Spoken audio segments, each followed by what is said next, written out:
In the name of Allah, the most kind and most merciful. Hello dear students, how are you doing today? I hope you are doing great. Welcome to our today's lesson from grade 11. English book, unit 7, lesson 1 and 2, part 1. You can open your books on pages 95 and 96. د لوی څښتن تعالی په نامه ګران زده کوونکو څنګه یې هیله ده چې روغ او جوړ اوسئ. انګلیسي ټولګي ته ښه راغلاست. لکه څنګه چې تاسو پوهیږئ د نن ورځې لوست مو د 11 ټولګي انګلیسي کتاب څخه اووم څپرکی او لومړی او دویم لوست دی. لومړۍ برخه تاسو به د خپلو کتابونو 95 او 96 پاڼه راواړوئ او راځئ چې د نن ورځې درس پیل کړو. Before we start our today's lesson, let's take a short look what we have studied in the previous lessons. مخکې له دې نه چې نن ورځې درس پیل کړو د تېرې ورځې درس یوه لنډه کتنه کوو چې په هغه درس کې موږ څه ولوستل. You know, in the previous lesson we have studied one section that was revision.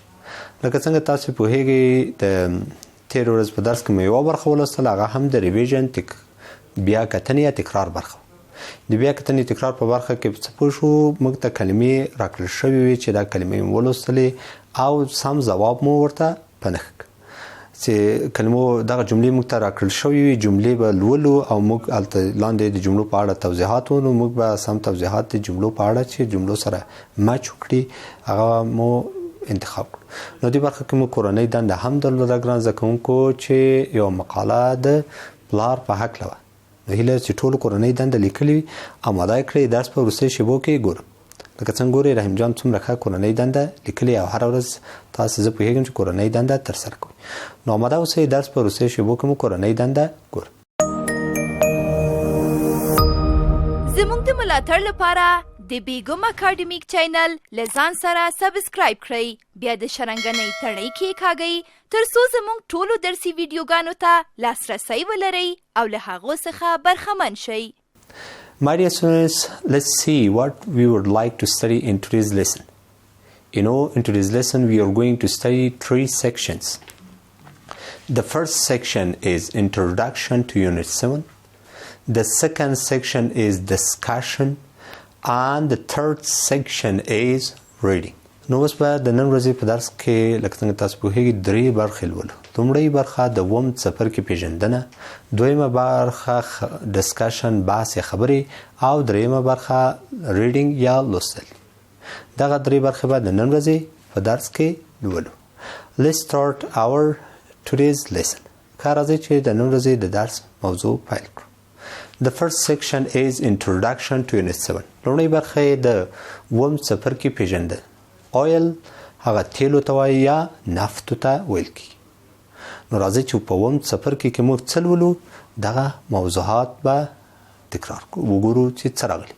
At the end of this unit, students will be able to د دې څپرکي په وروستیو کې به تاسو وکولی شئ چې کوم موضوعات ولولئ. Ask and answer questions about the oil. د تیلو یا نفتو په اړه پوښتنې وکړئ او ځوابونه ورکړئ. داسې بله برخه کې راغلي learn new words and use them in the sentences. نوې کلمې به زده کړئ او په جملو کې وکاروئ. نوې لغات به زده کړئ او په جملو کې به کاروئ. The next point is read and learn about the oil and mining in Afghanistan. په افغانستان کې د نفتو او کان په اړه ولولئ او زده کړئ. یعنې تاسو به د کانونو په اړه د نفتو په اړه یو څه متن لولئ او همداسې به یې زده کوئ. Use the time clause and passive voice correctly. تاسو به د زمان یا وخت قضیه او مجهوله جمله په سمه توګه څه کوئ کاروئ یا به استفاده کوئ چې دغه د ټایم یا ټایم کلاس چې ده یا د وخت قضیه چې ده دغه څه ډول په ګرامر کې یو برخه ده، دا به هم ولولئ. Solve puzzle and write paragraphs from notes. معما حل کړئ او له یادښتونو څخه پاراګرافونه ولیکئ.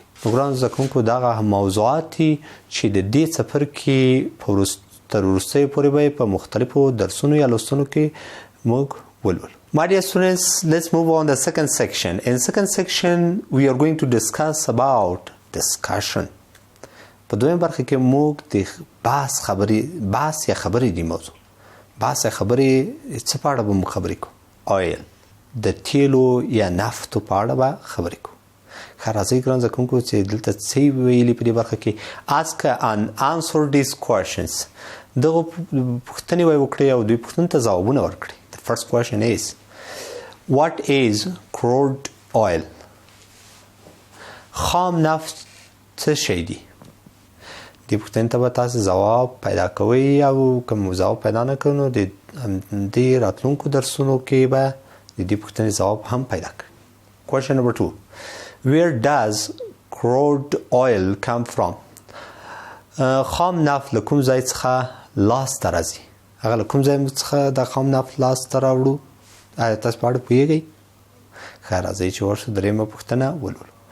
How is it found؟ څنګه پیدا کیږي؟ یعنی دغه خام نفت یا تیل څه ډول پیدا کیږي؟ دا بله پوښتنه ده. او څلورم پوښتنه شوې ده How is it extracted from the ground؟ له ځمکې څه ډول استخراجیږي؟ یعنی هدف له دغه نفتو تیلو څخه دی. پنځمه پوښتنه شوې ده What are refineries for؟ تصفیه خونې د څه لپاره دي؟ دا پوښتنې په دې برخه کې شوي. تاسو به دې پوښتنو ته لومړی خو پوښتنې شوي نو دې پوښتنو ته موږ ځوابونه پیدا کوو. نو که تاسې بیرون هم وګورئ په کتابونو کې انټرنیټ کې وګورئ نو ځواب به یې پیدا کړئ. که بیا هم ځواب نشي وکړئ په راتلونکو درسونو کې به موږ د آیل په اړه یا د نفت په اړه یو متن ولولو او دغه ټولې پوښتنې به مو ځواب شي. سمه ده ګران زده کوونکو نو راځئ چې د نن ورځې د درس درېیمې برخې ته ورشو. Let's move on the third section of our today's lesson. Reading لوستل. The history of oil. د نفتو هغه تاریخچه ده یا تاریخ. Oil began to form millions of years ago. This process started with the tiny plants and animals that live in the oceans. د نفتو یا تیلو تولید زرګونه کاله پخوا پیل شو. دا پروسه له بوټو او حیواناتو سره چې په سمندرګي کې ژوند کاوه پیل شو. یعنی دا پروسه هغه وخت پیل شو چې دغه حیوانات څه ډول دغه بوټي او حیوانات سره پیل شو. نو اوس به وګورو چې له بوټو او حیوانات سره څنګه دا پروسه پیل شوې ده. څه ډول هغه کوچني حیوانات چې هلته موجود وو. نو راځئ چې دا پاتې برخې ولولو تر څو په دې باندې پوه شو چې دا څه ډول له دغو بوټو او حیوانات سره دا پروسه یا د نفتو پروسه پیل شوې. When they died, they sank to the bottom of the sea and rotted. کله چې مړه شول یعنی همدغه حیوانات چې مړه شول یا څاروي چې هماغه چې ژوي چې مړه شول نو دا د سمندرونو تل ته ښکته شول او هلته چې څه وراسته شو. Then they were covered by other things including rock which sometimes pushed them deep into the earth. او وروسته د نورو څیزونو لکه د تیږو په واسطه وپوښول شو او ځینې وختونه به یې د ځمکې تل ته یوړ. نو دغه حیوانات چې کله مړه کېدل نو دا به د سمندرګي تل ته تلل او هلته یا د ځینو تیږو لخوا دا پوښول کېدل. تیږې به شاوخوا تر چاپېرېدلې چې کله به درانده سو نو د ځمکې تل ته به تلل. هلته به چې لاړل نو هلته به څه سوه وراسته به سو.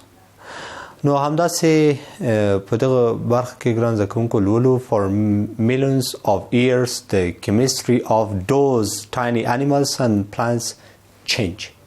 د میلیونو کلونو په دوام کې د دغو حیواناتو او کوچنیو بوټو د کیمیا علم بدلون وموند.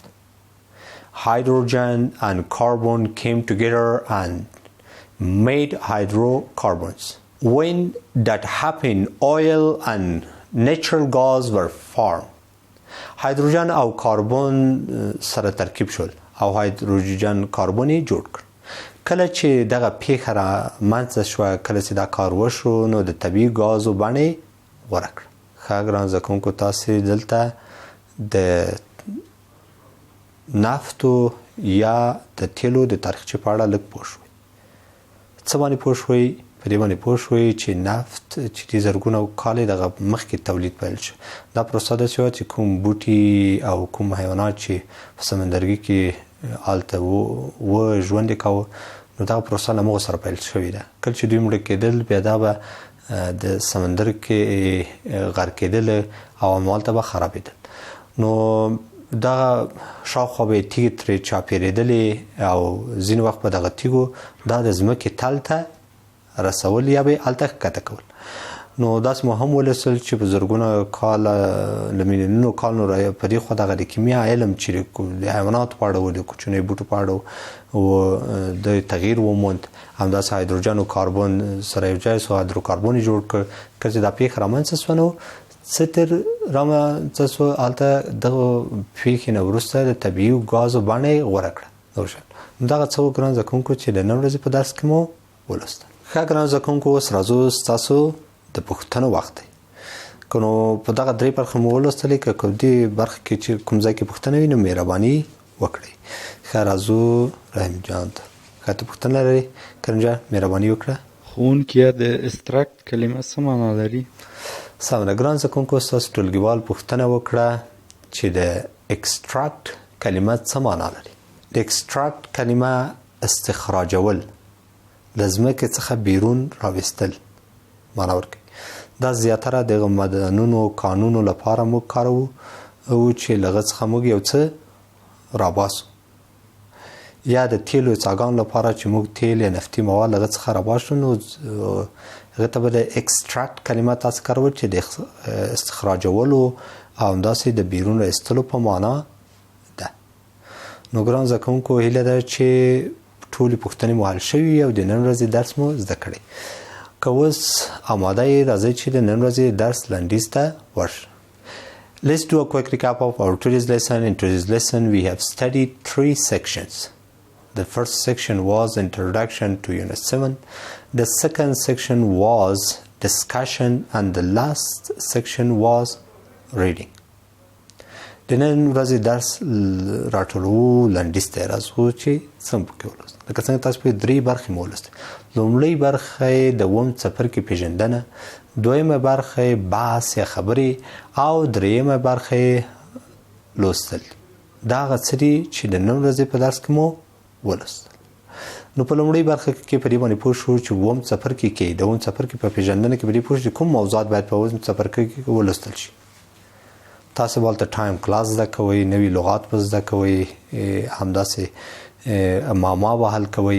دغه موضوعات و چې په مختلفو درسونو کې باید په اووم څپرکي کې ولوستئ. ډسکشن یا د خبرو په برخه کې پوښتنې شوي، ګڼې پوښتنې وي او دغه پوښتنې څه په اړه وي؟ د آیل د نفتو یا تیلو په اړه وي چې دغه تیل څه ډول پیدا کیږي، خام نفت څه ته وایي، له کوم ځایه لاسته راځي او څه ډول موږ دا شی پیدا کولی شو. او همداسې دریمه برخه کې ریډینګ د لوستلو برخه وایي چې په هغه برخه کې موږ د نفتو د تاریخچې یا تاریخ په اړه لږ پوه شو چې دا نفت څه ډول لاسته راځي. نو لږ معلومات مو دلته پیدا کړو. پاتې درسونو کې به نور په دې اړه نور هم ولولو. My dear students, don't forget, at the end of today's lesson, you have homework. Your homework is so important. You have to try your best to do your homework as much as possible. ګران زده کوونکو د نن ورځې درس په وروستیو شېبو کورنۍ دنده لري، هڅه وکړئ کورنۍ دنده په سمه توګه ترسره کړئ. Pick up your pens and notebooks and write the homework for tomorrow. اوس مو قلمونه او کتابچې اماده کړئ او ولیکئ سبا ورځ لپاره کورنۍ دنده. Homework. Write a topic about oil.